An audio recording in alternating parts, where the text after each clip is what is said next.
Welcome to the Winnipeg Free Press Jets This Week. I'm joined by Tim Campbell, hockey writer at the Winnipeg Free Press. I'm Gary Lawless, also of the Free Press. Tim, the Jets lost on Tuesday night to the Nashville Predators. Only the second loss under new head coach Paul Maurice.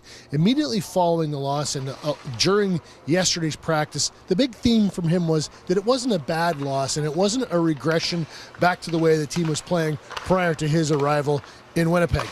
Do you buy that? Yeah, I actually am buying that.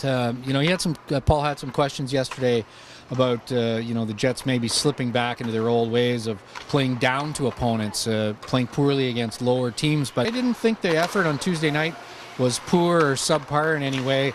Of course, there are mistakes, there always are, but I tend to agree with the coach. That wasn't a terrible game, and I don't think that should be a signal that they're headed back to maybe some of their old bad habits.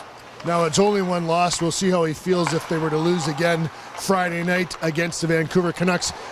Paul Maurice, the coach, has changed. The players haven't. And this team did struggle for long stretches under Claude Noel. So we'll see if he can keep them on the right track or not. On to the opponent, the Vancouver Canucks, returning on Friday night. For me, this game is really overdue. It's, I think, very unfortunate the way the schedule fell in the first season and even last year with the lockout.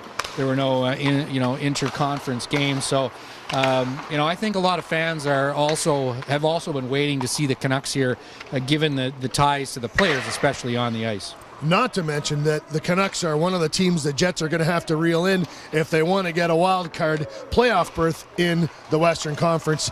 Tim, one other subject we'll touch on quickly. The Olympic break is coming up quite quickly. There is some suggestion there will be some trade action around the NHL prior to the Olympic break. I don't think so. I think because of how close teams are up to the salary cap, they'll want to use those 3 weeks of the Olympic break to buy relief on the cap. And if there's going to be any action, it will be on March 5th. The Jets are one of the teams that aren't that far from the salary cap. And the way things have been going here, I don't know, if I had to flip a quarter right now and say I'd kind of guess they're not going to be very active.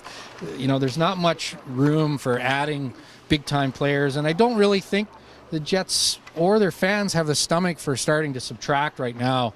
I don't see what good that will do.